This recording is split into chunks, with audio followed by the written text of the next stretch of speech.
Okay, what I did is I mixed it and then I just poured out a third. And it's actually already rising because of the mixing. But when I put this on the scale, it was about the halfway point there.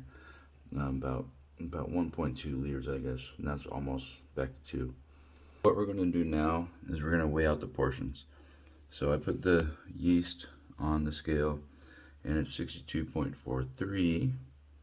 And what I'm going to do is I'm just going to make the scale go to 0. So I hit that and now it's 0.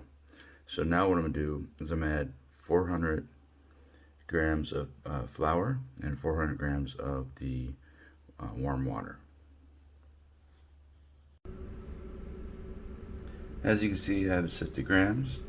And so what I'm going to do is I'm going to add the flour and try to hit the number of 400. See, we hit the 400 gram mark exactly. I did about 3 of these. They're 1 cup measuring cups into the flour and then into the container. I'm going to do the same thing with the water right now. I'm just going to reset this to 0 again.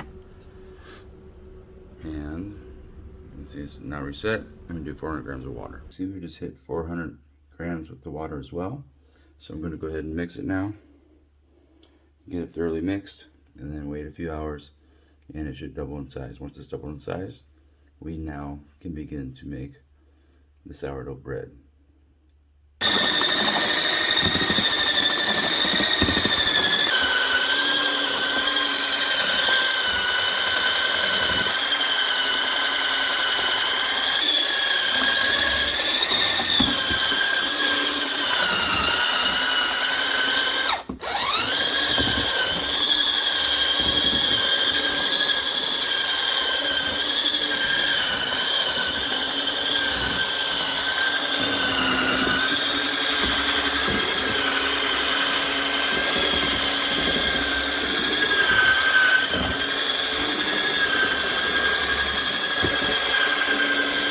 You'll notice that it's gone. Not really.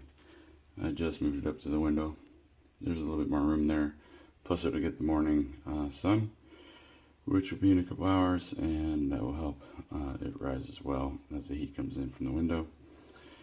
And by the time I get up, this should be good to go to begin our bread. Okay, so I went ahead and moved it up a step there to the window. It'll be light in a couple hours, and the heat will start coming in from the sun. And then we'll be able to begin making our bread once that doubles in size. Right now it's sitting at right above the 2 liter mark. And so once it gets to the 4 liter mark, plus double that, quarter it looks like, or so. So probably about right here, right here. That will be the spot that it's doubled in size.